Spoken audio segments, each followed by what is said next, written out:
Cigarette या हुक्का पीने या तंबाकू को चबाकर या नस्वार बनाकर इस्तेमाल करने से इसमें मौजूद निकोटीन हमारी सेहत को आहिस्ता आहिस्ता करके तबाह कर देती है।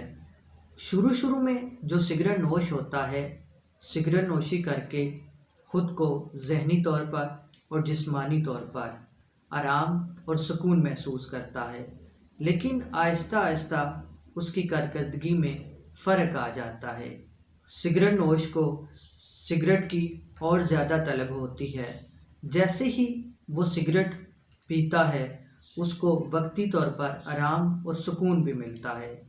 जो लोग सिगरेट नोशी बहुत हद तक करते हैं, बहुत ज़्यादा करते हैं, उन लोगों में खांसी का हो जाना एक नॉर्मल बात है। इसके साथ साथ दमे का भी होना एक मामूली बात समझी जाती है। तंबाकू नोशी से फेफड़ों का सरतान, मैदे की मुख्तलिफ बीमारियाँ, हाजमे की ख़राबी, कब्ज़ का होना और इसके साथ साथ जो भूख की हिस्स होती है, जायके की हिस्स होती है, वो भी मरीज़ की कम हो जाती है। तंबाकू नोशी से जो तंबाकू नोश की सर्कुलेशन होती है वो बहुत हद तक कमज़ोर हो चुकी होती है।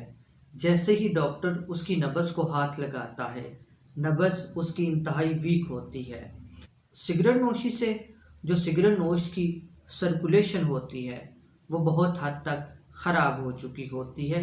उसमें मुख्तलिफ़ तरह की पेचीदगियाँ पैदा हो जाती हैं, जिसकी वजह से दमे का हो जाना और दिल के दौरे का हो जाना एक आम बात है। तंबाकू नोशी ख्वाह किसी भी शक्ल में हो, इससे इज्तनाब करें।